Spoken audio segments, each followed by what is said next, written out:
السلام عليكم. في إحدى أحياء جدة القديمة وتحديدا في حي الخمرة كان في رجل طيب اسمه سعود، عمره في 44 سنة. رجال محترم من أهل جدة، محبوب من اللي حوله، وعنده أخوان وأهل دايم يسألون عنه. سعود كان له صاحب يعني يسميه عزيز عليه، يعرفه من سنين، مقيم عربي اسمه مروان.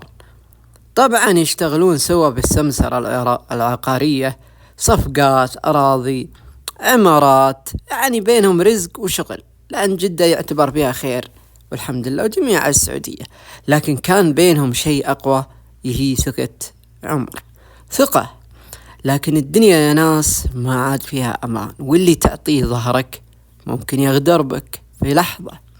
في يوم من الأيام سعود قال لأخوه إنه رايح يقابل مروان صديقه العربي هذا في أرض بيشوفونها في جنوب جدة.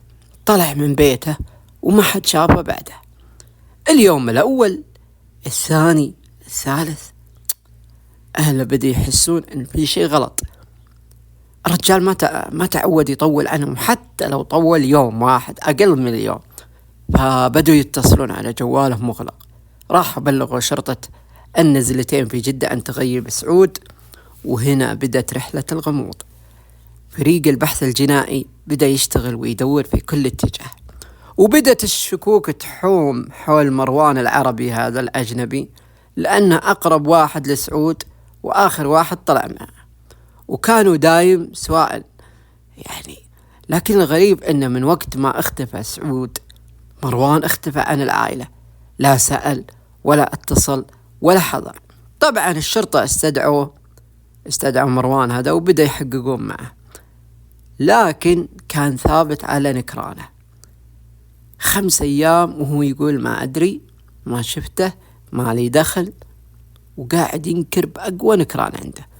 ولأن ما كان في دليل قوي عليه أطلقوا صراحة. بعدها بأيام هرب الوافد العربي هذا وراح بلده لعنة الله عليه. لكن رجال البحث ما وقفوا، رجعوا فتحوا كل ملفات سعود وبدأوا يربطون الأحداث. طلع بين مروان وسعود هذا في شراكة بينهم في أكثر من صفقة، وكل شيء كان ماشي إلا صفقة واحدة، صفقة أرض كبيرة في جدة اختلفوا عليها. مروان حلف إن له نسبة أكبر، وسعود قال اللي لنا ناخذ سواء قليل ولا كثير. والظاهر إن مروان كان طماع. المهم شايفين الثقة الزايدة في الأجانب ذولا، يعني لا تعطي ظهرك للأجنبي نهائيا. الأجنبي ما يجيك من بلده هنا إلا يدور رزق ويدور فلوس يعني ويطلع، إلا من رحم ربي. بعد مرت الشهور، 10 شهور كاملة تقريبا، والملف ما تسكر، لكن الله فيه.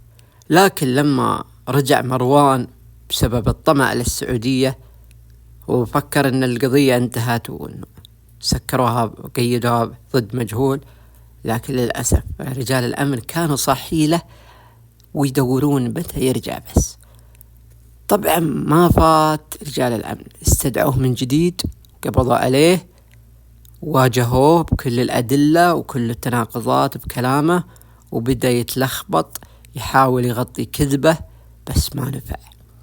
إلين ضغطوا عليه بأقوى ما يمكن، إلين انهار وقال الكلمة اللي كانت تصدم كل من كان في التحقيق.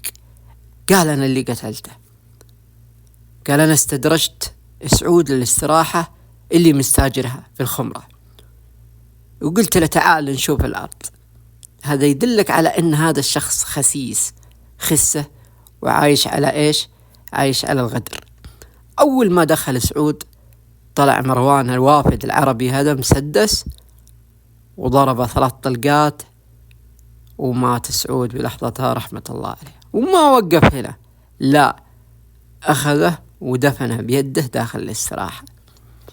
تخيل يعني، حفر في الاستراحة حفرة كبيرة ودخل فيها وردم عليه التراب إلين تخلص منه، وتخلص من الجوال وتخلص من المسدس، وطلع من الموقع كأن ما صار شيء.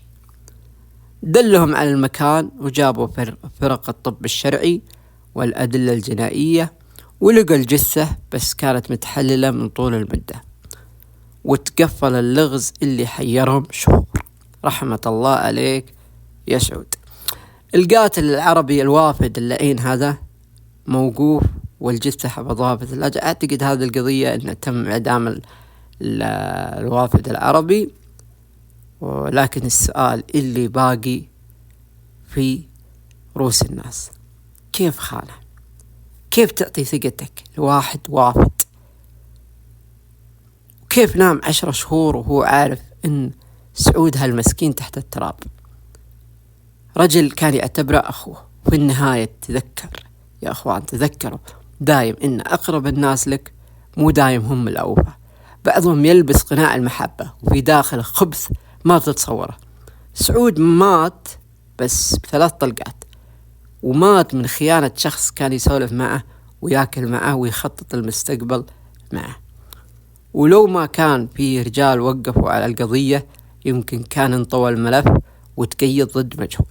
لكن العدالة حتى لو تأخرت دايم توصل.